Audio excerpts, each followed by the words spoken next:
Cool. Welcome to CS 161 lecture number 3. We're going to be talking a bit about memory safety vulnerabilities today. Before we go into that, we have a couple of announcements. So discussion started today. I believe we just had one from 2 to 3. And you're allowed to attend any discussion you like. We're not going to require you to go to a certain discussion. You can go to none of them, or you can go to all 4 of them if you really want. It's totally up to you. Homework 1, we released it last night. It's going to be due next Tuesday at midnight. So definitely try to get started on that. Same thing with project 1. We released it yesterday and it's going to be due 2 weeks from yesterday. So it's going to be due 2 weeks from now. After today's lecture, you should have everything that you need to complete the first 2 questions. So we definitely recommend getting a head start on that. And after tomorrow, you should have all the information you need to complete the entire project. So definitely get a head start on this. Sometimes it might take a really short amount of time, but this is one of those projects where you sort of just have to figure out, you have to solve the puzzle to figure out how to exploit the program. So it can take a while if it takes a while for you to see where the vulnerabilities are. So we definitely do recommend getting a head start. Finally, the university announced that next Monday is going to be a holiday, an academic and administrative holiday in commemoration of Black emancipation. So we will not be having any lectures, discussions, or office hours on that day. June 28th. I'm not sure what I said, but yes, that date. Oh, I see what you were saying. Okay. So just a quick review. Last time we talked a bit about the C memory layout. So we have 4 main sections where each of which are meant for a certain purpose. We talked a bit about x86. So in x86, we have a bunch of registers. The main ones that we really care about are the EBP, which points to the top of the current stack frame, the ESP, which points to the bottom of the stack, and the EIP, which points to the instruction that we're going to execute. We also talked a bit about calling convention. So when we call a function, we need to save a couple of registers so that we can restore them later. We save the EIP. It's called the RIP when we save it on the stack. We save the EBP. So we call it the SFP when we save it on the stack. When we return, we will pop both of them off just so that we can restore the original state of the registers. As part of the calling convention, we want to make sure that when we return from a function, some of the registers remain the same so that the caller doesn't have to worry about it too much. Today, we're going to build on that foundation and start talking a bit about memory safety vulnerabilities. So these are vulnerabilities that happen because we use a language like C, and in C, we can make mistakes in our code that allow the attacker to change how the program is meant to run and begin executing the attacker's own code. So we'll talk a bit about buffer overflows, which is the main kind of memory safety vulnerability that we cover. Within that, we have stack smashing, which is specifically a buffer overflow in the stack, and we'll talk a bit about how to make your code memory safe. We'll also go over a couple of other memory safety vulnerabilities. So we have integer memory safety vulnerabilities, we have format string vulnerabilities, and we have heap vulnerabilities, all of which are sort of their own thing. And we'll talk a bit at the end about how to write exploits that are robust, so how to write exploits that work on different machines and at different times. All right, so we're going to start a bit with buffer overflows, and we'll start by talking a bit about airport terminals. Airport terminals are kind of funny because sometimes they use really old technology. So let's just say that we're trying to book a flight, which I think nowadays is becoming more and more of a reasonable assumption to make now that things are opening back up. And we're just going to say our name is Alice Smith. So we sign up online and we get to the airport terminal. We go to check in. And what the person behind the check-in desk might see is something like this. So we see we've entered our name as Alice Smith here. And what pops up is we are Alice Smith and we have economy as our seat. So, maybe we're cheaping out, we're all students. So airplanes are expensive. So we're going to try not to spend too much money. What we notice is that let's just go back in time for a moment and say, instead of Alice Smith, we put Alice Smith with a bunch of H's at the end. And what we notice if we take a look behind the desk is we see Alice Smith and then we see a bunch of H's at the end. And in fact, it goes all the way over to the next line. Ooh. Let's just be creative here for a moment. How would you exploit this? Say if we don't want to be in economy, how could we maybe upgrade what the employee sees as our class? Any ideas? All right, Shane has an idea here, put a bunch of H's and then first class. You might want to be a little bit careful there, because if the employee sees a bunch of H's, that might be a little bit suspicious. But a very similar idea, very similar to the idea in chat. We'll put Alice and then Smith, and we'll put a bunch of spaces so that it wraps around, and we'll put first class. We'll put first as what will appear on the next line. So here you can see that our name appears as Alice Smith, so it looks perfectly normal. We have a bunch of spaces here, which just appear blank because they're spaces, and we put first on the next line. So what did we do here? What we did here is we exploited the fact that there are no boundaries between the lines here. If we overflow this first line, we're actually going to start overwriting what appears on the next line. Before there was economy here, but our name was so long that it overflowed this line and overwrote economy with what we chose to put in that space, which was right here, and we put first. So we're going to exploit a similar idea when we're dealing with C. In C, attackers are going to be able to exploit the lack of boundaries in memory, and they're going to be able to use it in order to gain control of the program. So this is an example of C code. It looks a little bit weird because we've declared this name array here, and it's only 4 bytes long. But we've gone in and we've assigned the 5th element to the letter A. This looks a bit weird. If we were using a language like Java, this would immediately spit out an error. But in C, because we don't care where the boundaries are, this is perfectly valid. What this declaration means is you're just telling the compiler to allocate some space in memory. So the compiler has gone ahead and allocated these 4 bytes here. But after that, it doesn't really care what we do. If we go and try to index into the 5th byte, it's just going to happily do that for us. We've allocated these 4 bytes, but we've assigned the letter A to this 5th byte here outside of the space that was allocated. So yeah, C has no concept of array length. It just sees the contiguous sequence of bytes in memory. And if we allow an attacker, let's say we let them start writing to name and we never say that they have to stop somewhere, then they can just keep writing past this allocated space and into whatever is next in memory. So this is some code that you might, well, hopefully you don't see it in real code, but sometimes it does happen. We have our vulnerable function here that calls getS, and we have a name buffer allocated in global memory. So the getS function, what it does, it receives a string from standard input. So if you call getS, the program will sort of wait for you to type things into your keyboard and hit enter. And then it will take those characters that you've typed in and store them into memory. So this lets us write bytes to memory. But right now, there's nothing to overwrite. Name is sort of here on its own. But consider if we put another array here. So remember, in global memory, the first variable goes at the lowest memory address. So we know that instructs is put after name at a higher memory address. So if we take a look at the stack diagram for this, we see that name is first, it goes at the lowest memory address, and then instructs is placed right afterwards. But when we call getS, again, there's no boundary between name and instructs in memory. It's just a contiguous sequence of bytes. So when we call getS, we can begin overwriting name for the first 20 characters. And if we input more than 20 characters, it's going to start overwriting whatever is in this instructs buffer here. If you imagine, say, we have, instead of a character buffer, instead we have an integer. Maybe we're using an integer to track whether the user has logged in or not, whether or not they have authenticated.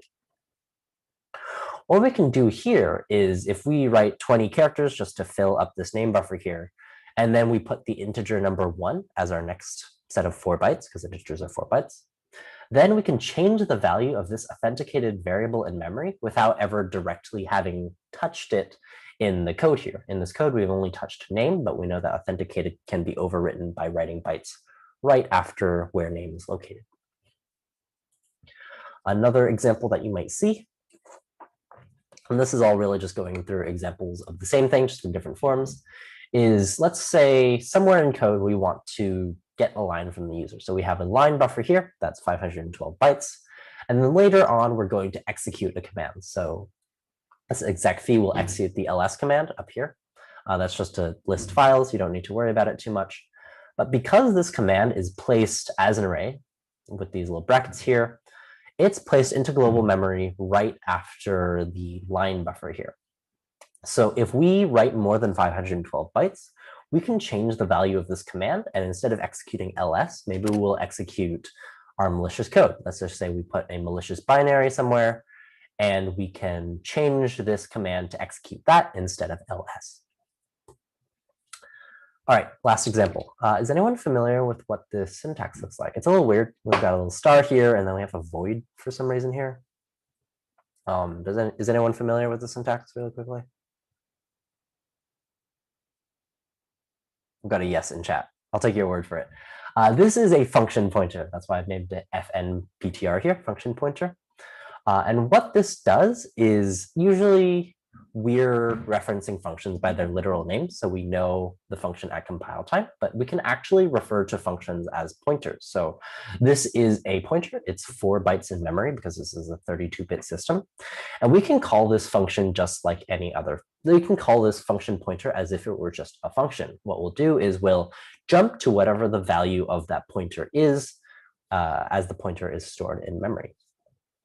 So you can imagine if we have a getS call that overwrites name, and then later we call this function pointer, this will cause the EIP, the CPU, whatever the instruction the CPU is going to execute, we can cause it to execute whatever we want, because we can change the value of this function pointer, and then the CPU will jump to the pointer that we overwrote in memory. There's some talk about injecting custom functions in the chat. Yeah, it tends to be really finicky, and we definitely don't recommend it. So all of these are classified as out-of-bounds writes. This here is a list of the most common vulnerabilities that we see in software. It's put together by CWE, which I forget what it stands for off the top of my head, but you can see that out-of-bounds writes account for a lot of the software weaknesses that we see in software today. This is from 2020, so it's pretty recent. We'll actually be able to cover a lot of these other vulnerabilities later on. So hopefully by the end of this course, you'll be familiar with most, if not all, of these vulnerabilities. But for now, we're focusing on this one because it's really common and it's something that can be exploited in the real world. All right, any questions on how out-of-bounds writes work so far?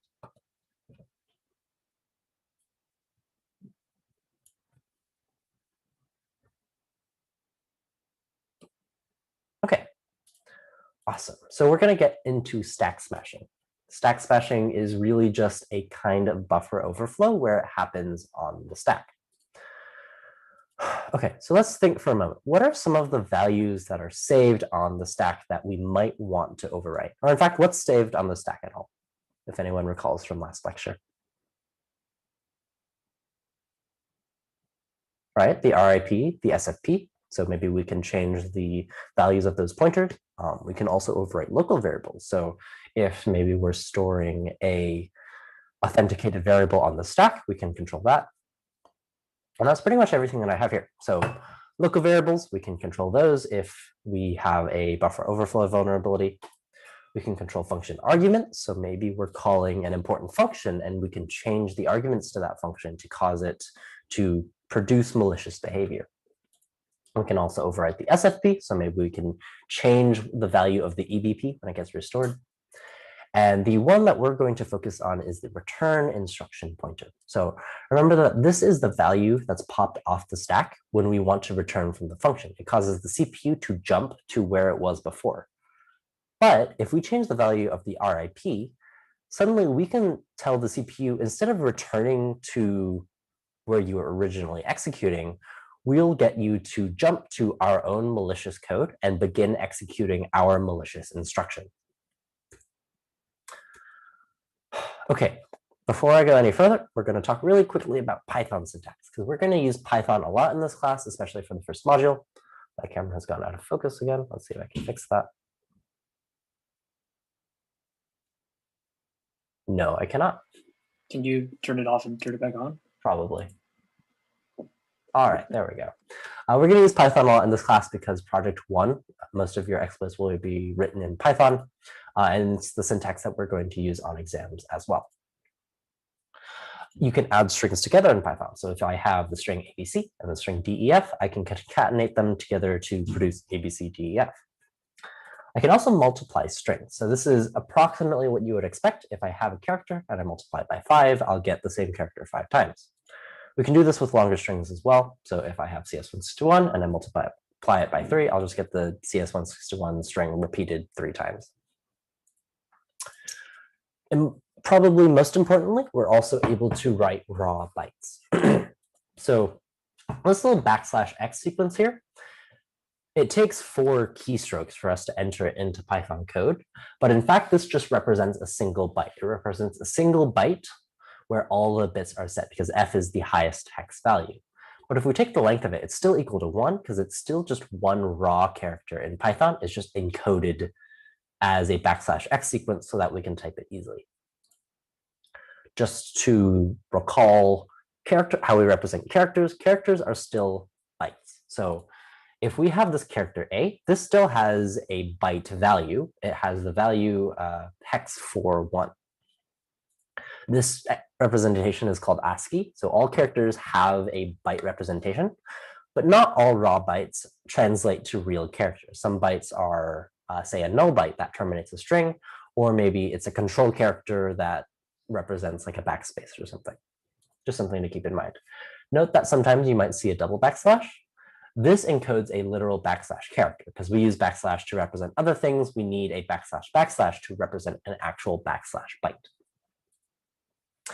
So if we have something like \/ and then XFF, this length is 4 because this first sequence is interpreted as a single slash, so that's a single byte.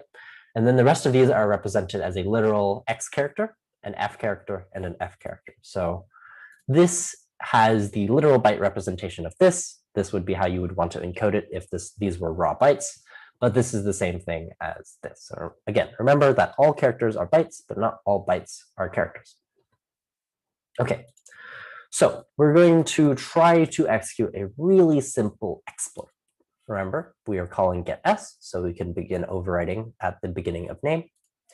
And let's say that the attacker wants to execute instructions located at this address. This is a 32-bit address, so it's going to take 4 bytes. I'll give you a moment to think what the attacker should put as an input to the gets function. I'll give you maybe 15 seconds to think about it, and then we'll walk through. Just try to see if you can figure out what we want to write and in what order, and then we'll talk about it together. Maybe 10 seconds.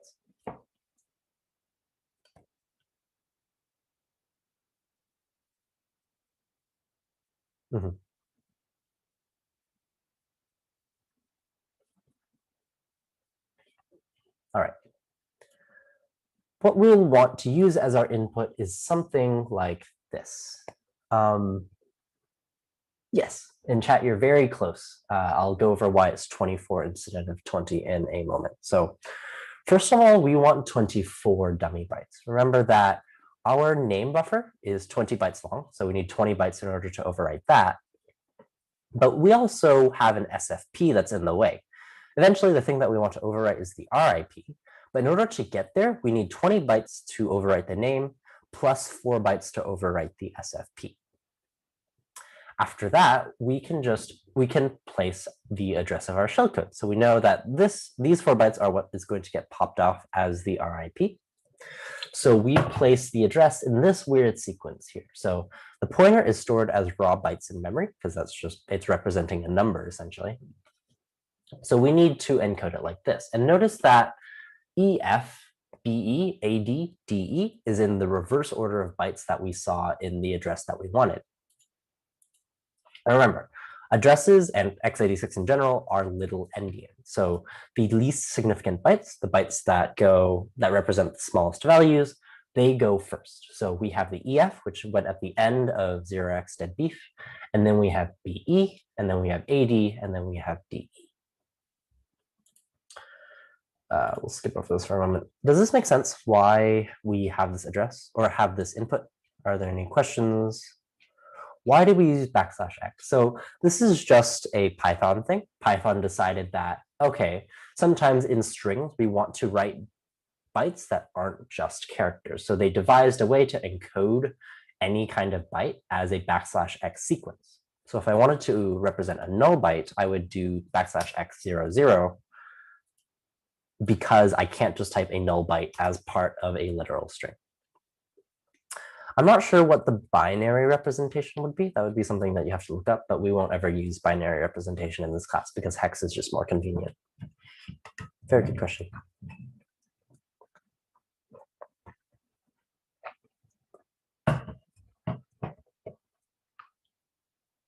All right. Now, the question that we are going to ask now is, oftentimes the program isn't going to just have malicious code sitting in memory somewhere because, why would you write a program that does that? So now we have to figure out, what if we want to execute instructions that aren't already present in memory? And just as a side note, remember that getS writes a string. So because it's writing a string, it has to write an extra null byte at the end. So it's not too important for now. It is something that will come up in project 1. You'll see an extra null byte at the end of your input just to terminate that string.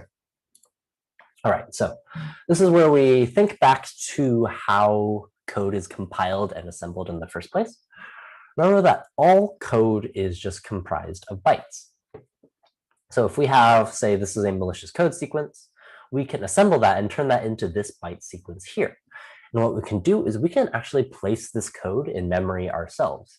The getS function lets us write a string to memory, and that's just writing bytes. So if we place these bytes in memory, and then we jump to those bytes that we just wrote, we can begin executing instructions that we wrote ourselves instead of just relying on there being some malicious code somewhere in memory. We call this malicious code shellcode. Shellcode is inserted into memory by the attacker, and then it's executed using some sort of memory safety exploit. In this class, usually a buffer overflow. We call it shellcode because this code usually opens a shell, basically a terminal. It gives us basically full access to the computer since we can type in any command we want and do anything that we want from the shell. But this code doesn't necessarily have to spawn a shell. You could also write shellcode to delete files. Maybe you could execute another program or create a new user. This code can basically do anything because code can do anything. But for the purposes of this class, just think of it as executing a shell. All right. So now we have enough to put together a full attack. Step 1, we need to find a memory safety vulnerability. There has to be a vulnerability somewhere in code that we can exploit. Step 2, we need to write our shellcode to some known memory address, because eventually we want to jump to that memory address to begin executing instructions. Third, we're going to overwrite the RIP. So we overwrite the RIP on the stack, and eventually the CPU will return to that instruction pointer and begin executing instructions at whatever we overwrite the RIP with. So we change the value of the return pointer, so we return there instead of the original code. I'll get into how we find memory safety vulnerabilities in the first place, but a lot of project 1 is actually finding the vulnerabilities, so hopefully you'll quickly get some experience with that. Just as a side note, oftentimes we can write shellcode and overwrite the RIP at the same time, because both of these just involve writing bytes into memory. So sometimes we can do it in the same function call. It doesn't always happen that way. You'll see both ways in the project, but this is just something to keep in mind. Then we're going to return from the function. So we pop everything off the stack, and our CPU jumps to our code. And finally, the CPU begins executing our own malicious code. Any questions on how this works? Or why the sort of order is the way it is?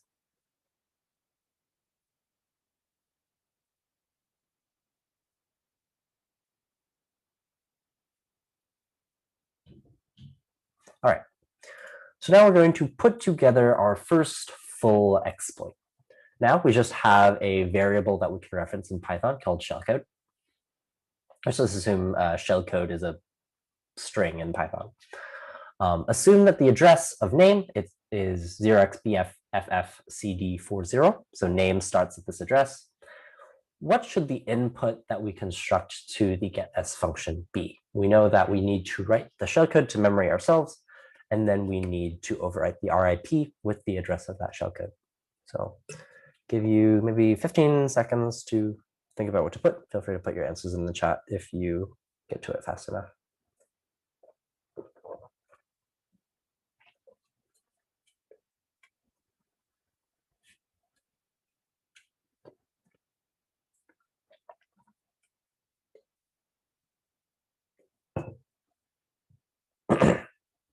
Maybe a bit more than 15 seconds because I want to give my voice a rest. All right. In this case, we're going to use this as our exploit. So we know that we can use shellcode as a string, so we're just sort of adding it to other strings in Python. We're going to input our shellcode first, so we know that the address of shellcode is going to be right here. Then we're going to have 12 garbage bytes because we know we already wrote 12 bytes. We need 12 more bytes to overwrite the rest of the name buffer as well as the SFP here. And then we're going to overwrite the RIP with this shellcode address here. So in this case, what we've done is we've written the address BF FF CD 40. We've caused it to point to where we've placed our shellcode.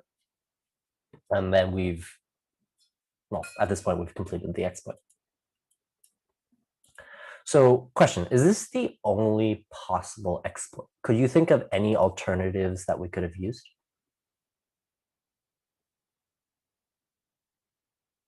And you don't have to we could put the shellcode at RIP plus 4. So yes, that's a very good observation. Maybe we can place the shellcode, instead of choosing to place it down here, we can place it up here. The next slide that I have is a very similar idea to this. So basically, instead of putting the shellcode in the first 12 bytes, I actually decided to place it in the next 12 bytes.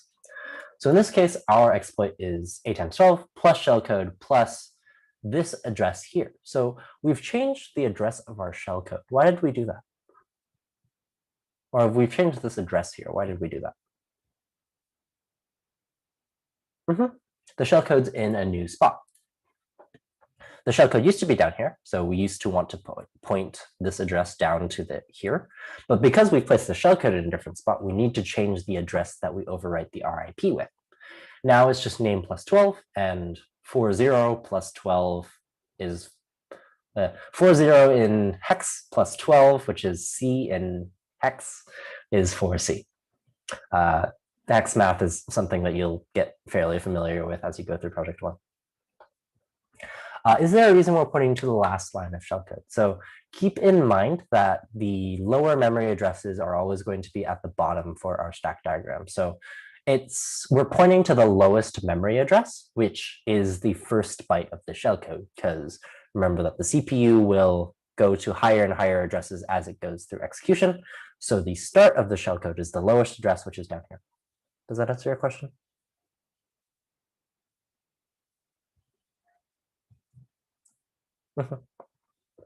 Awesome. All right. So I believe Kai already touched on this in chat, so I won't go through it too much. If shellcode is too large, maybe it doesn't fit in these 24 bytes that we have. Let's say shellcode is a 28 byte input. So now, in fact, the only option that we have is to place it after the RIP. So we place it at RIP plus 4. In this case, I just realized I've given away the address already, so this question doesn't make any sense. But in this case, we're doing A times 24 just to get past all these first bytes here. And then we're using this address, and then we're using our shellcode. So this address was a little bit harder for us to calculate because now we have to do, we know that name started at 40, and then we're adding 24. And then we're adding 4 because the RIP is at this address. So RIP plus 4 is the start of our shellcode because the RIP is 4 bytes long. So in this case, we end up with the address BF FF CD 5C. And we, again, make sure we reverse the bytes because we're working in a little endian system. 24 bytes of garbage, shellcode, address of shellcode, then shellcode. Questions on any of the previous exploits that we've seen? Wouldn't this break things in a horrible way if getS was called in the main function? So main is a little bit complicated. If you dig into the compiler, there's actually a function that calls main. So You don't have to worry about this too much. You can usually just, you can assume for the purposes of this class that main is going to be called by some other function somewhere. So assume that main has its own SFP and RIP, and don't worry about anything that calls main because we won't ever touch that. The other question that some people come up with sometimes is, wouldn't this just break the execution of the entire program? And the point of the shellcode is, by the time we start executing shellcode, we don't care about the original program anymore. So by the time the shellcode is finished executing, we've already done our malicious action, and we couldn't care less about what happens to the original program. Okay. So now we're going to just walk through the entire return sequence just to give you a bit more familiarity with how the whole sequence actually works. So in this case, let's just use our input of placing the shellcode at the beginning. Here we're using the 12-byte shellcode again, and then 12 dummy bytes, and then our address of shellcode. So when we overwrite things, remember that name is down here. These 4 bytes down here are just the argument to get s. It's just the bottom of the stack right now, so don't worry about it too much. We'll start overwriting shellcode, so we're writing in here. We write our 12 dummy bytes, so we've overwritten all of these here. Now, when we overwrote this SFP is kind of still a pointer. So now that we've overwritten it, we're kind of just pointing it into the middle of nowhere here. So we don't care about where the EBP points when we return. We really just care about the RIP. So this just symbolizes that it literally does not matter. And finally, we're going to write our address here. So we've overwritten the RIP with our address, and again, we've pointed it to our shellcode. This is the same BFFFCD40. Again, note the null byte because getS writes a string. We overwrote the next byte. It doesn't matter too much, just something to keep in mind. All right, so we finished our call to getS. Now we're going to finish the return. So this is just the standard function epilogue that we've looked at. First, we add 4 to get rid of the argument to gets. Then we move the SFP back up to move the EESP back up to the EBP as the first part of our epilogue.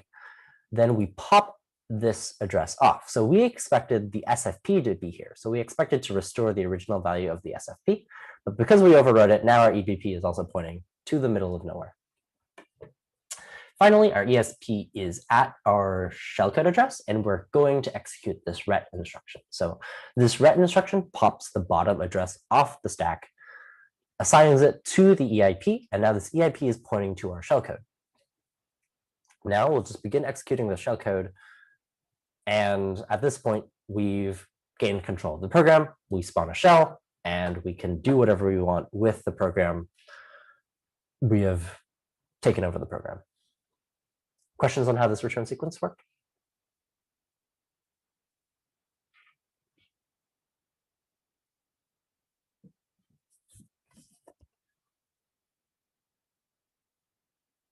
Okay, great. So we've talked about how this works. And remember that this is just one possible variation. You'll see tons of variations in Project One. So yeah, there are a lot of different ways to exploit code. I'm going to present to you a series of alternate code sequences, and I'm going to ask, do you think this is still vulnerable or not? So first off, instead of placing the buffer on the stack, maybe we'll place it in the heap. Do you think that this code is so vulnerable? Still vulnerable? And Shane, I'll get to your question in a moment. I've got a yes. Yes, you are correct. In this case, instead of overwriting bytes on the stack, we can still overwrite bytes in the heap. Remember, the heap is where we allocate dynamically allocated data, so whatever you get with malloc. And you can imagine if we can control bytes that we get from malloc, we can still change program behavior and maybe cause it to return to, or maybe cause it to execute shellcode eventually. Someone asked in the chat whether, or why is it still useful for us to go over these basic buffer overflows? Because quite frankly, a lot of the code that we use is really old, and a lot of the code that we use is actually still has a lot of these vulnerabilities in it.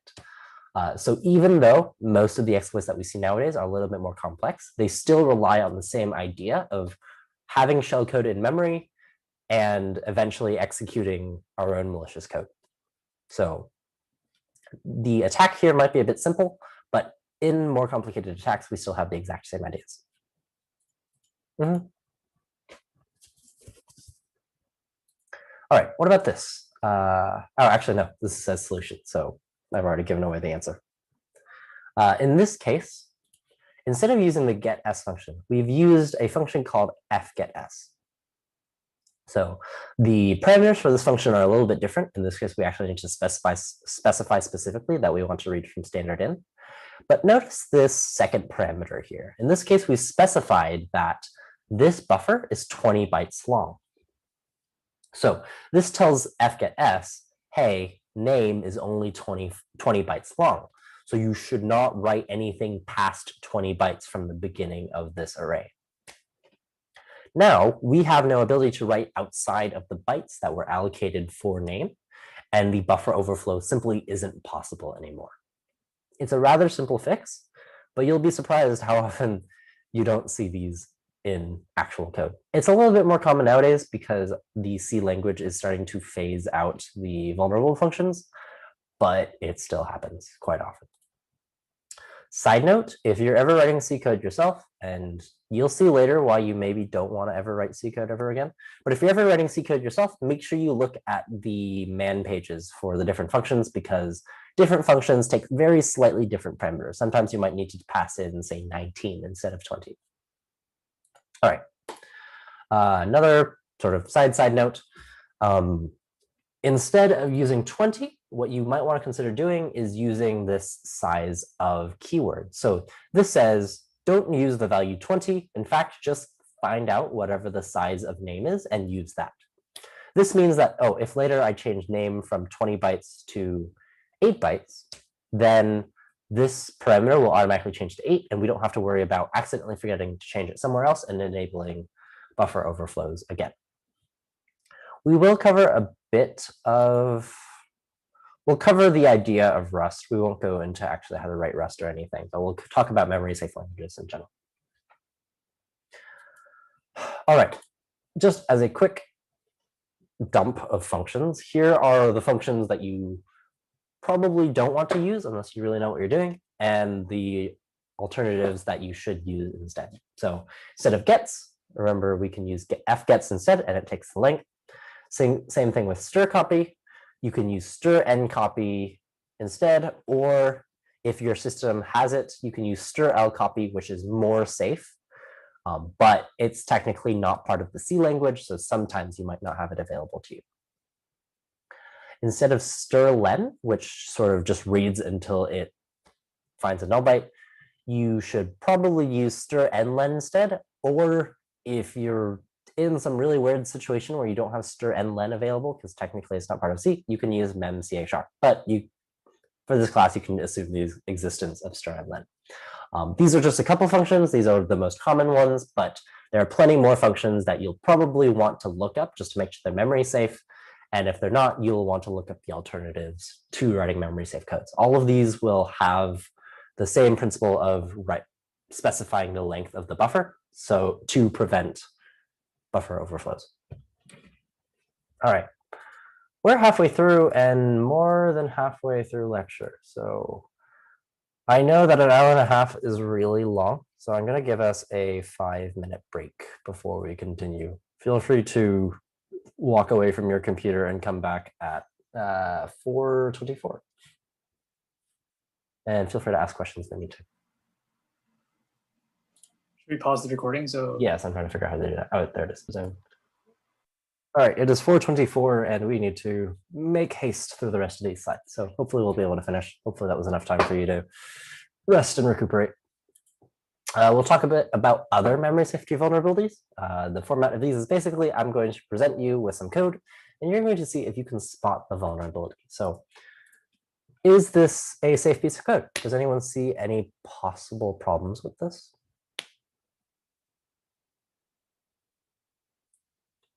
Maybe you should take a look at this function definition here.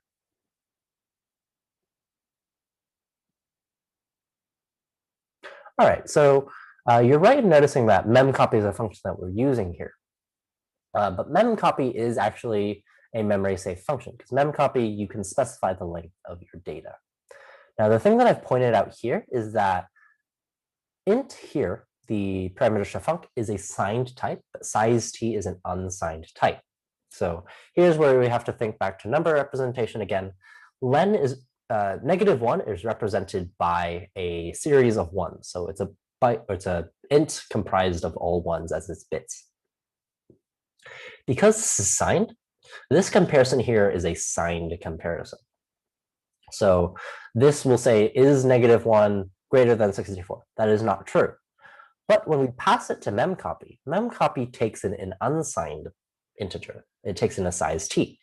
So yes, you're exactly correct. We'll get a huge number. We'll get a, what is it, 4 billion and something?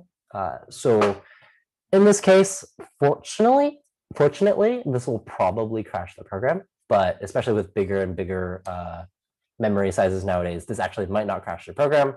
And this is a buffer overflow because buff here is 64. And it looks like we're checking if it's greater than 64, but in fact, we're not because this cast causes it to be a really big number, buffer overflow. Yes, this is called a signed unsigned vulnerability. Sorry, I forgot how I set up these animations. This is called a signed unsigned vulnerability, and it's one of the vulnerabilities that you might see in C. Yes, first time hearing, fortunately, this will crash the program in a CS class. Yeah, usually we want to crash programs instead of letting the attacker execute malicious shellcode, but yeah. All right, the way to fix this is simply to make sure that we're using the correct data type. So here we're using a size t. So this is an unsigned type, which means this will be an unsigned comparison. And that means that when we pass it to here, we know that this value is in fact less than or equal to 64 bytes. All right, next one. What about this one? Does this look safe to anyone? Or does this look vulnerable to anyone?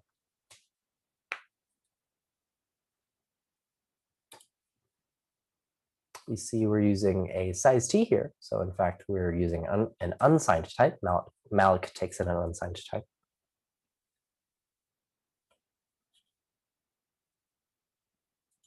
What happens if, say, len equals... Yes, the type could overflow, exactly. So in this case, we're setting len to the maximum possible value of size t. In a 32-bit system, size t is a 32-bit type. So FFFF is the largest possible 32-bit unsigned value. In this case, when we pass in length plus 2, length plus 2 is actually going to wrap all the way back around to the value 1 because we are out of bits, it overflows, and then we go back, wrap around back to the beginning. So in this case, we allocate length plus 2 bytes. So we allocate a single byte, check that it doesn't have a, check that malloc didn't return a null pointer, and then we memcopy len. So we allocated 1 byte, but now we're allocating FFFF bytes, which again is 4 gigabytes or something. Again, this will probably crash the program, but it's possible that it won't. And in this case, you'll have a buffer overflow again. This is called an integer overflow vulnerability, and it happens because the integer overflows. The way to fix this is a little bit clunky. So whenever we do arithmetic with basically anything that's passed into a memory function, we have to make sure we check the bounds of the type that we're using. So we have to make sure, is length greater than the maximum value of size t, so size max minus 2. If it is, then we know that when we add to it, we'll overflow, and then we return. If not, then we can safely do len plus 2, pass that into malloc, and then do the rest of our code here. So this is really clunky and finicky, but it's a thing that we have to do. And this is another reason that you might start to see why you might not want to use C, because the number of checks that you need is kind of ridiculous. Yes, you need to check bounds. Let's take a look at this news article for a moment. So this was a while ago. This was back in November of 2004. The Broward County Elections Department had a bit of an issue with one of their voting software. So the citizens were voting on Amendment 4. They were voting on basically some piece of legislation. And they noticed that when the vote count got to 32,000 votes, it would actually start going downwards. This is not something that you want. If you add a vote, you want to make sure the number goes upwards. But that was not the case here. And in fact, it caused the election outcome to almost be incorrect. Not election, this was a voting thing, but it almost caused the outcome to be incorrect. Does anyone notice anything about this 32,000 number here? Is it suspiciously close to something? Yes, exactly. It's a short. Yeah, it's close to 2 to the 15. And I'll get into that in a moment. So 32,000 is suspiciously close to 32,768 or 2 to the 15. The article probably rounded because nobody actually thinks this number is important, unless you're a computer scientist. This is the maximum value of a signed 16-bit integer. You don't have to worry about this too much, but this is something that happened. This means that if the integer overflowed, it would have rounded all the way around and in fact started counting negative 32,768 votes instead of positive 32,000 something. Takeaway, make sure you're using the right data type for the job. You should probably err on the safe side if at all possible. If you're writing software, consider the largest possible use case. 32 bits is probably enough for Broward County because it's not very large. But for New York City, whose population is way larger than 4 billion, which is the largest number that a 32-bit type can hold, or 2 billion, which is the largest a signed 32-bit type can hold, you'll probably want to use a 64-bit integer. So make sure you're using the right data type for the job, else you're going to end up with, I guess, at best, a news article saying about how you messed up, and at worst, a memory safety vulnerability that will leave your computers hacked. All right, next vulnerability that we're talking about is format string vulnerability. So as a brief review, if you haven't used the printf function before, it's basically used to print things to the terminal. It takes in a variable number of arguments. So printf, it will take the first argument as a format string, and the rest of the arguments are basically the values that we want to print out. How does printf know how many arguments that are received? If anyone's used printf before, how would it determine how many arguments it gets?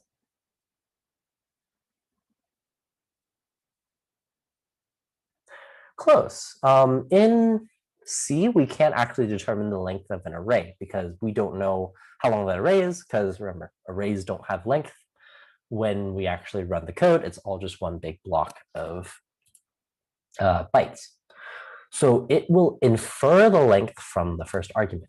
If we have printf 1%s cost %b, the printf function will look at this first argument and assume, okay, because the user has a %s and a %d, and because I trust the user, I'll assume that it placed 2 more arguments for me. I'll assume it placed a string as the first argument, or I guess as the second argument, and a int, a %d, as the third argument. Now, we said this is only if printf trusts the user. What happens if the arguments are wrong? Let's say we forgot to include some arguments and now it's doing some weird behavior. So, this is what we expect to see. We have a secret value on the stack. Let's just say it's 42 for now. Oh no, I've done it again. That wasn't even on accident, or that wasn't even on purpose. Printf is going to assume that because we've passed it a single percent sequence, we've passed it a %d, that there's one more argument on the stack. So printf knows that its 0th argument is right here. So it's going to look 4 bytes up for the next argument. It's going to look here, and it sees, okay, we've passed it 1, 2, 3. What happens if we don't pass it 1, 2, 3? If this 1, 2, 3 isn't on the stack, what is printf going to print out? If it's just printf %d and then close brace or close parenthesis. Yeah, it prints out the value of secret. Exactly correct. Because we haven't passed it an extra argument, there's no sequence of bytes here. So instead, what we see is printf looks at the format string. It sees, okay, there's a %d. Obviously, the user must have passed me an extra argument. So it looks 4 bytes up on the stack, and there's no argument there. Instead, 4 bytes up the stack is the value of secret. So now, instead of printing 1, 2, 3, like we meant to, Now we're printing the value of secret, we're printing the value 42. And you can start to imagine how we can use this to print data that we might not want exposed. We have a secret variable here. So let's walk through a piece of code. Here we have a buffer just in global memory. We have fgets with 64, so we know that the fgets call is safe. And we're checking the return value of fgets just to make sure nothing weird happened. And then we're printing the value of buff. And then we're printfing the value of buff. What's the issue here? What did we do wrong?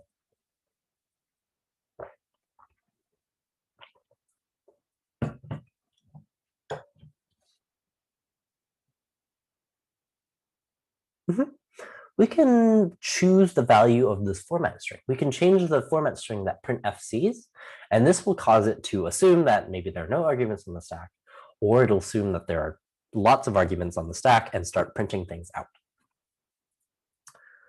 So these are what we call format string vulnerabilities, as I mentioned earlier. If, say, they specify, okay, we're going to use %d, and the printf doesn't care if there's a space here, then it will look for bytes up on the stack and print whatever's there. If we use %s, then it's going to treat the next 4 bytes as a pointer, because we pass strings as pointers to character arrays. It's going to dereference that pointer and begin printing whatever bytes are at that location until we hit a null byte. If we do %x, %x, %x, %x, if we specify like 10% x's, we know that we'll print the next, I guess, 4 times the number of %x's on the stack. So we basically need to print as many values as we want off the stack until we decide that we have enough values. So this is just the same code as earlier, except now we have some additional things here that we want to print out. Remember, now that this is on the stack, secret string is the first variable, and it goes at the highest memory address. Side note, strings are passed by reference in C. So this argument here is actually a pointer to, or which one? Yes, this secret string here is actually a pointer to this character array in memory, and we're just putting it in the static section. Doesn't matter too much. All right, so let's say our malicious input is going to be %d, then %s. We've inputted it into memory here, and now we're passing it to printf. Printf first, well, I guess printf sees that %d, %s has 2 format sequences. So it's going to assume that there are 2 arguments on the stack. It's going to assume that this is the second argument, 1 if you're 0 indexing, and this is the third argument, secret number and secret string.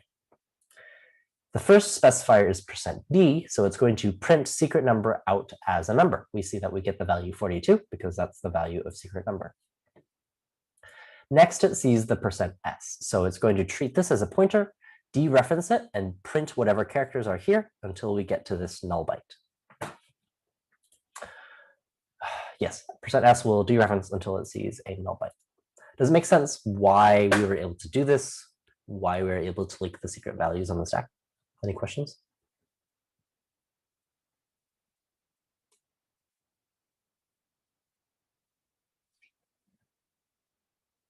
All right.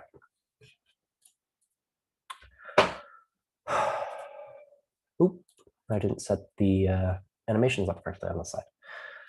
That's great if we want to leak values, but there's also one more specifier called %n.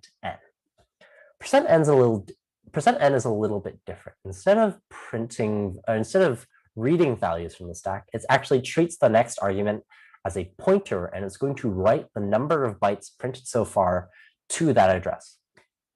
If you're wondering why would we ever want to do that, it's because oftentimes we want to align the things that we're printing. So if we have, sometimes we'll print 5 bytes and sometimes we'll print 10 bytes, and you want to make sure everything is aligned after whatever the first thing that you're printing is, then you can use this to determine, oh, I need to print another 10 bytes, and then everything is going to be aligned in the same place. So it's used for alignment purposes. For example, if we have printf item space %d colon %n, and %d is taking in this 3, we know that we're going to print 1, 2, 3, 4, space is 5, And then we're going to print one character for this %d because 3 only takes one character to print. 6 is this colon. Wait, I miscounted. 1, 2, 3, 4, 5, 6, 7. Wait, 1, 2, 3, 4, 5, 6, 7. Space is 5, 3 is 6, and then colon is 7. We've printed 7 bytes, so it's going to actually write the value 7 to val. If we have the same piece of code, but now we're passing in 987, that's going to take 3 bytes to print in this %d. So it'll print 1, 2, 3, 4, 5, 6, 7, 8 to print 987, 9 to print the colon. So now it's going to write the value 9 to val. So even though it's the same format string, you can change the number of bytes that it writes to your pointer. An attacker can exploit this and use this to write any value to the stack that they want. If they choose to do 000%n as their format string, they get to just write the value 3 to the address pointed to by the next argument to print f. Don't worry about this 8 bytes above the RFB to print f. That's just something you can calculate on your own.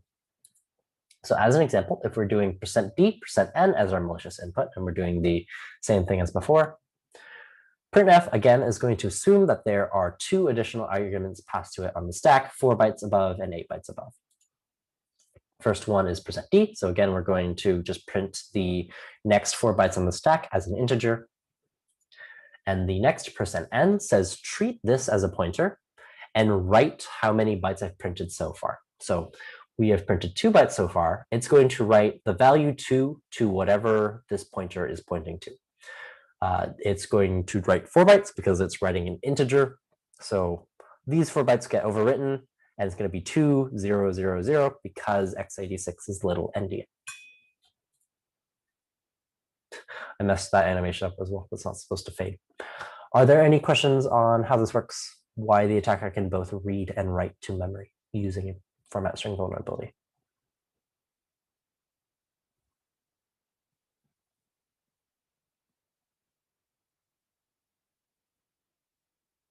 All right, I think we're almost to the end, so hopefully we're making good time.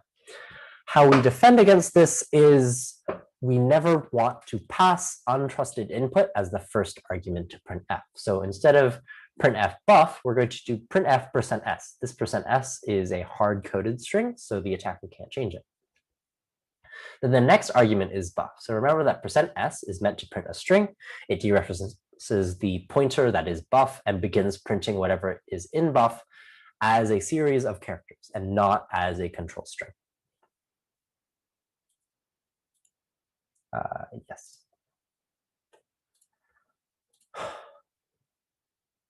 Yeah, and now the attacker has no way to control this first argument, so it'll always, printf will always have the correct number of arguments. All right. Now, heap vulnerabilities. We mentioned earlier that malloc is not safe from buffer overflows, so there are a couple of vulnerabilities that we can exploit here as well. Remember, in a stack smashing attack, in a stack buffer overflow, we care about overwriting the RIP. But we only use that because it's an easy target. We just need some sort of pointer that eventually we'll use as a jump, that eventually the CPU will jump to. This could be the RIP, but it could also be a literal function pointer. And there are a couple of other examples that you can probably go find on your own. Whenever you dereference a pointer to be executed, that's a target for buffer overflows. For example, in C++, and actually we'll go back and make these slides. No, never mind. Sorry. I was about to say that. Never mind. C++ is an object-oriented language. So if you've used Java before, you will remember that you can implement different interfaces in different ways. So even though we're just calling a function on that object, that function can be different depending on what the type of that object is. In order to implement that, well, we basically just need a table of function pointers that are accessible at runtime. So the way that we execute the function is we go into the object, we get the pointer to the table of functions, and then we execute, say, the nth function in that table, depending on what function we're trying to execute. This vtable pointer is usually at the beginning of the object, but it might not be. Sometimes it'll be elsewhere, but we'll always specify where the vtable is if we test on it. So this is an example of what you might see. We have two instance variables here. We have X and we have Y, or we have two objects here. We have X and we have Y. Both of these have vtables. So X's vtable points to the vtable of class X, and Y's vtable pointer points to the vtable of class Y. So if I wanted to execute, say, bar, or if I wanted to execute foo of Y, what I do is I access the first set of 4 bytes. I know that foo is going to be the first function in any vtable. And then I'm going to dereference this pointer, and I know that, okay, this is the code that I need to execute. Notice, this pointer eventually leads to this code that we're trying to execute. So this is a target that we can use for buffer overflows. If we have control, say we're writing a get s to this instant variable of X, and let's just say that X and Y are next to each other in memory, so we can access the bytes of Y from the get s to X. We can control all of these bytes here. So remember, we're writing upwards because we're writing from low to high memory addresses. I think, yeah. So what we want to do is, instead of pointing this vtable address directly to our shellcode, we know that the sequence is dereference this pointer to get to this table, then dereference this pointer to get to the actual code and execute that. So what we want is we're going to insert our shellcode, insert address and address to that shellcode, and then insert the address to the address of our shellcode. So the flow of execution here is, now let's say we're trying to execute y.foo. The program is going to dereference this address, think that this is the vtable. It knows that foo is the 0th element of the vtable, so it dereferences this as our address of shellcode and begins executing our actual shellcode. So in C++, we actually tend to see a lot of vulnerabilities based on this, because C++ has function pointers built into the language. Why can't we point Y to the shellcode? Well, if we imagine, let's say we're pointing this directly to our shellcode, the flow of execution doesn't work, because what it's going to do is it dereferences this, and it thinks that the first 4 bytes of the shellcode is actually these 4 bytes in the vtable. So it's going to try to treat the first 4 bytes of our shellcode as an address, go to that as an address, and begin executing there. But because the bytes of shellcode probably don't represent a valid address, it'll just end up segfaulting. So the program assumes that you have to dereference twice in order to execute, but so we have to have that same structure in our expo. Perrin has an alternate explanation, as the same explanation in text in chat if you want to take a look. So the heap vulnerabilities that we have are the heap overflow. So this is just the same thing. If we allocate out memory in the heap, forget to check what we're writing, and then the attacker is able to overflow the buffer and then overflow, say, the vtable pointer, then it can execute malicious shellcode. The use after free is a little bit different. So remember, when we're allocating objects, we have to explicitly free them. But if we free them too early, say using free in C or delete in C++,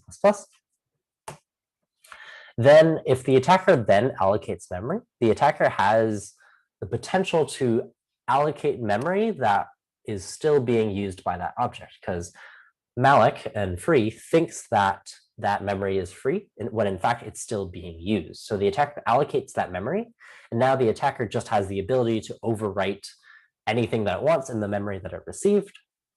And then because that memory is actually still in use by the victim program, it will use that malicious vtable pointer that's been overwritten by the attacker, and then again we have a vulnerability. This is something that we see. So this is an article back from 2010. Internet Explorer, which again you may have heard of before, contained a heap. I actually don't remember if it was a heap vulnerable overflow. I don't remember if it was a heap vulnerability, but under certain conditions, the invalid pointer can be accessed after an object is deleted. Okay, yeah, it's a use after free.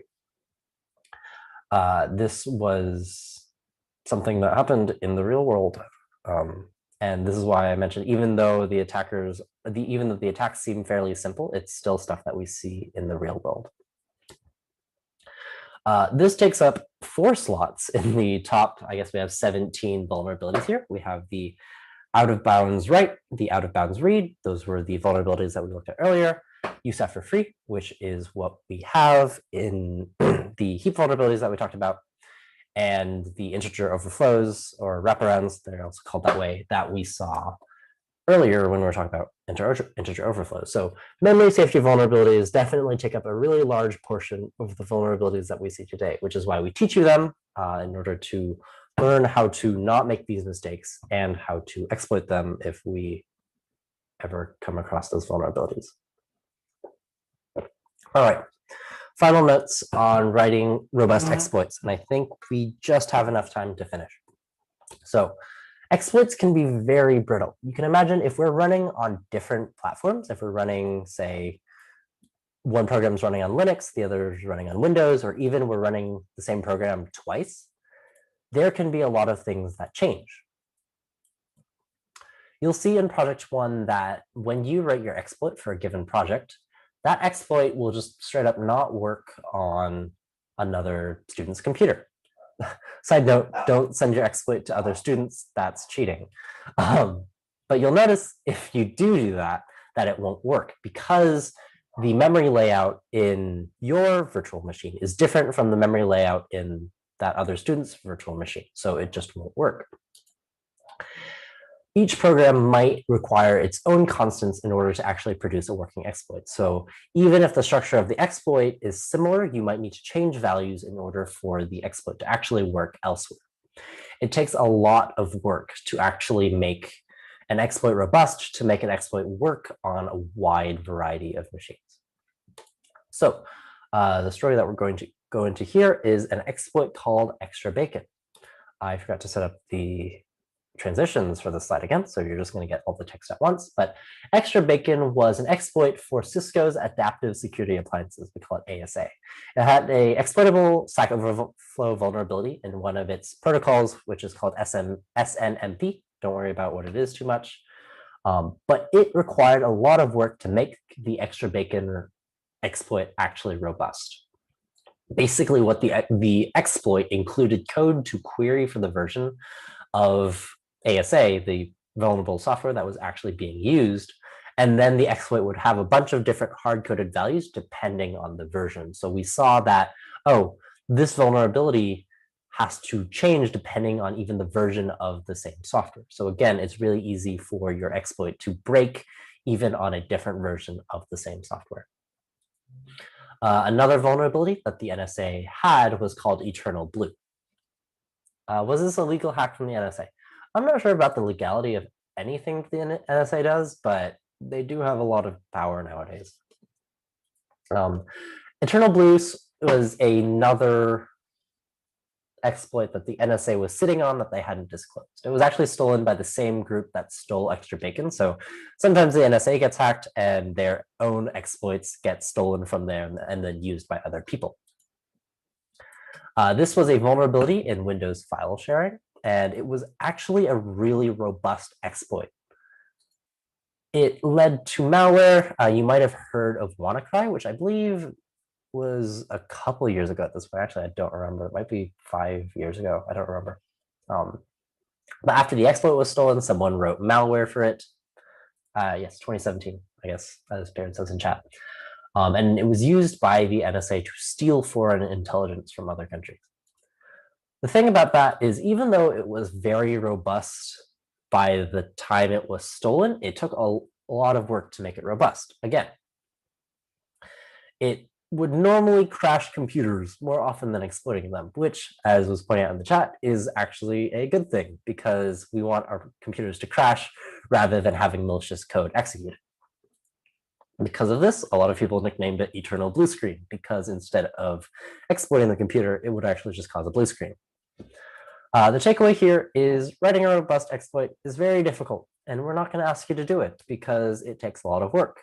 Even the NSA needed a lot of development work, so we're not going to ask you to do it. We're just going to ask you to write an exploit that works on a single machine at a single point in time. A technique that is often used to make exploits robust is called a no-op sled. So basically what we want is, instead of having to guess what the address is directly, we're just going to say it's close enough so that, oh, if maybe the buffer shifts around a little bit, we are close enough and the exploit will still work. What we will use here is called a no-op. It's a no, stands for no operation. And it's an instruction that literally does nothing. So the only thing that it does is it causes the EIP to move to the next instruction. But other than that, nothing in the CPU changes at all. It's a real instruction in x86. In RISC-V, you might have seen a pseudo instruction for it, but in x86, it's a real instruction. Don't worry about it too much. If we chain a long sequence of no-ops together, that means if we begin executing anywhere within this no-op sled, we will just slide all the way to our actual malicious shellcode. So we don't need to guess the address of this XOR exactly correct anymore. We know we can just aim somewhere in the middle here, and then we'll slide to where our shellcode is. There are other techniques, but this is the main one that we're asking you to keep in mind. So as a summary, this is the end of the lecture. We have buffer overflows, which basically the attacker just overflows a buffer and overwrites parts of memory that you're not meant to. Stack smashing, which is a specific kind of buffer overflow. Memory safe code, which is how you fix it by using memory safe functions. Integer memory safety vulnerabilities, which are the integer overflows and the signed unsigned vulnerabilities, which exploits how integers are represented. Format string vulnerabilities, which exploits arguments to printf. Heap vulnerabilities, of which there is use after free and the standard heap overflow, and how we write robust exploits, which help it work in different environments. And the technique that we've taught you is the no-op sled. This is all that we have for you today. Tomorrow, we're going to talk about how do we defend against this. So today, we've taught you how do we break things. Tomorrow, we're going to talk about how do we stop you from breaking things. So yeah. Are there any final questions on anything before we head out?